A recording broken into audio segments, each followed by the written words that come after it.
Hello friends, this is Olga and I am currently in one of the regions of Ukraine where is no war still, and this is perfect. We have some, calm regions, and here beautiful weather and good weather and beautiful nature. I want to show you it.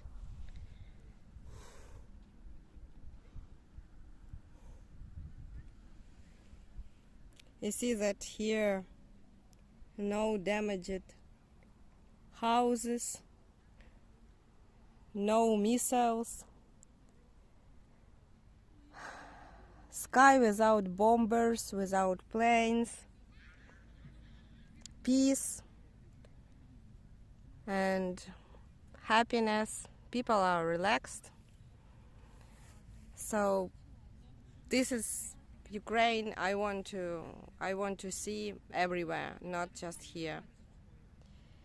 Unfortunately, I know that this day, since war began, we have 170 killed children, and it is Ukrainian children killed by Russians, by Russian soldiers.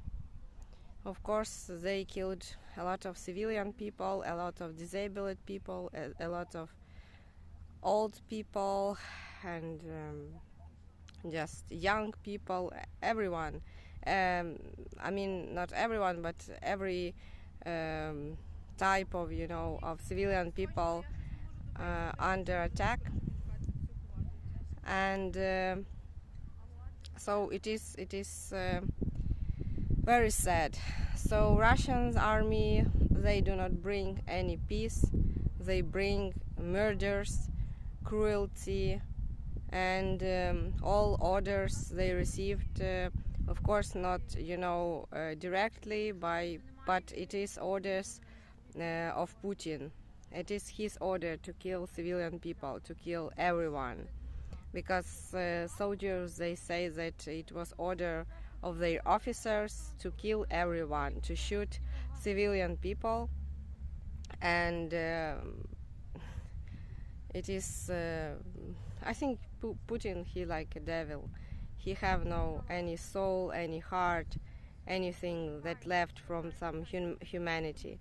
And to try to talk to him, to try to make some deal, it is insane, because he just don't care. He thinks how to cheat you, how to make some trick, and how to fool you, and how to make all he wants, how to reach his goal.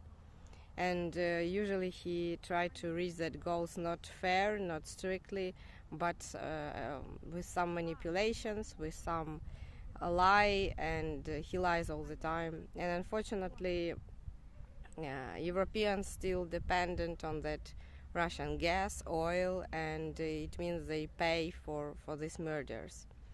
And actually, a lot of Russians, especially middle-aged generation and elder, they support not just invasion inside of Ukraine, but they also support invasion if Ukraine will fall.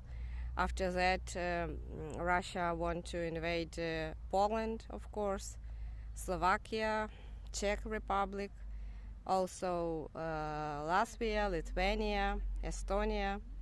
These countries, they second line of attack after Ukraine. Unfortunately, it is true. And why he doing this?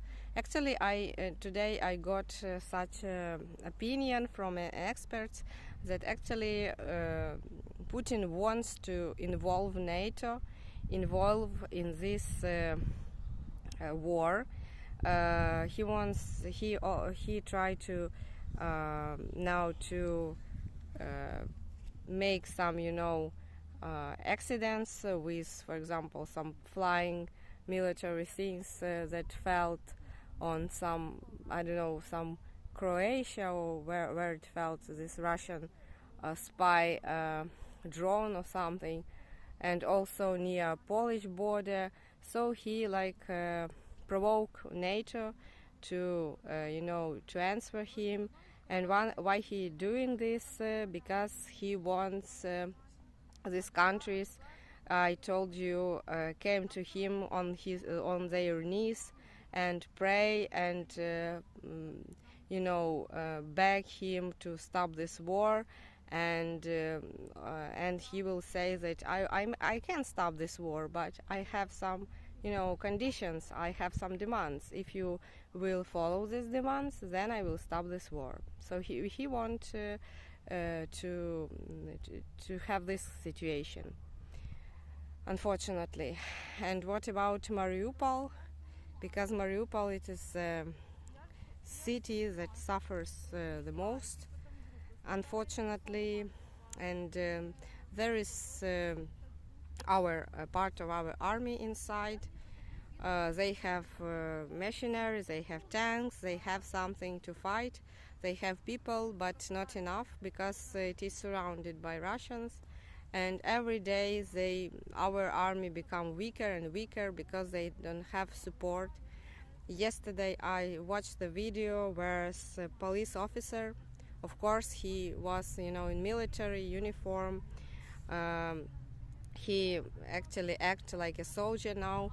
He asked for help, he asked for support, because they need fresh, some new weapon, fresh blood, and support by weapon, as I told you. And now in Ukrainian society, people, they beg our president and our Minister of Defense, and also part of army, they also ask our government to let them freed, and this Mariupol, to try to break this some part of Russian army, and make some corridor from that city, and to not let more to be totally surrounded, because actually they cannot stay there long. Only, as I know, 10% of civilian people left Mariupol, and it has population, had population in peaceful times 2,000 of people. So it means only 10% of that people left Mariupol, and others, they're dying without food, without water, especially kids, especially babies. They are very vulnerable because they need water at least. And people, they're just dying. And even Pope in the Vatican, this leader of Catholic world, he said that Mariupol is a city, saint city, because it suffers and dies in suffering. It is so sad, and our society and our, as I told you, part of the army and people and everyone ask our government to let them attack this surrounding, this part of Russian army that surrounds Mariupol. And I don't know if it will happen, because they understand all this, but they said that they will. It will take a lot of resources, and we should defend other territories, because we have a lot of hot points, hot fights near Kiev, near Sumy, Chernihiv, Kharkiv. It is much more bigger, more important cities, because Kharkiv was for some time our capital even. So city Chernihiv is also very important city, because it is historical city. It's almost as the same old as Kiev. It is closer, of course, to Belarus. It is very easy for Russians to destroy it. But Mariupol now, our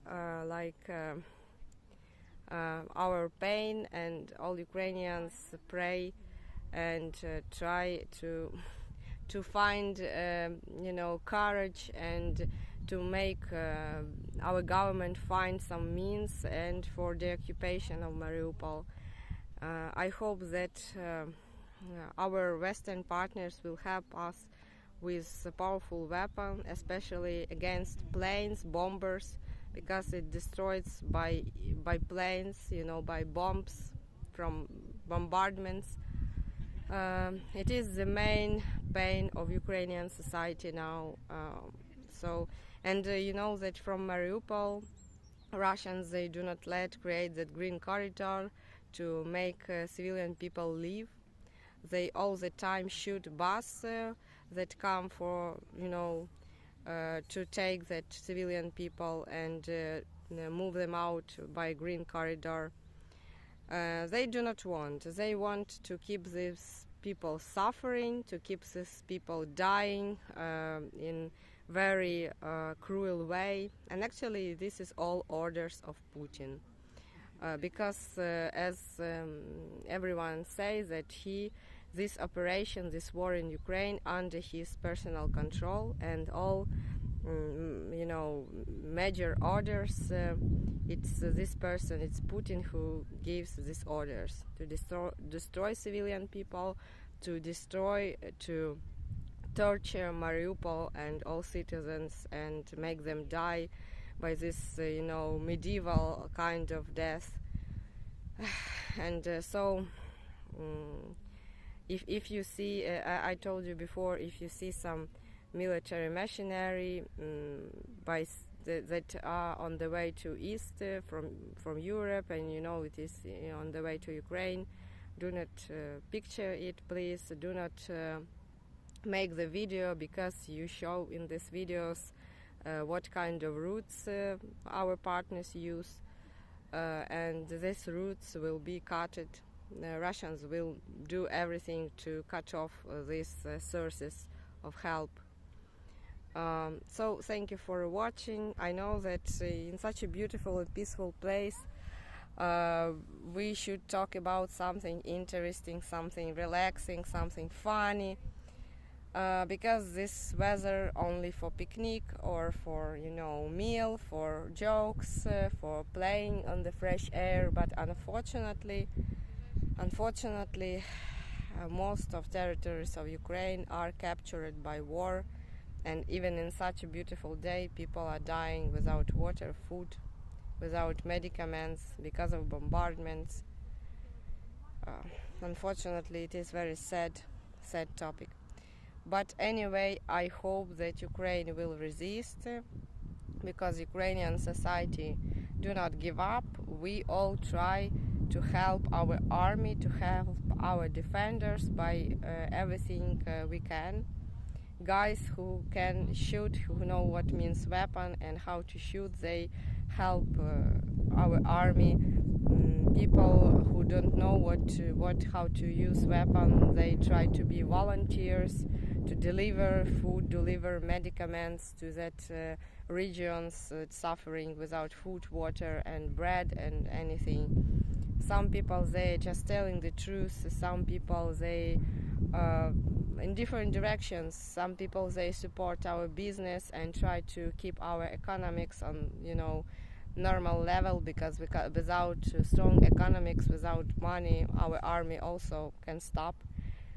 So we're trying all to help our army, and I think that is a key thing that and our power that will let us win and will return Ukraine in peaceful times, and I hope it will be soon. Thank you for watching. I also want to show you this once more, this beautiful sightseeing place with peaceful villages, with beautiful banks, with beautiful peaceful river.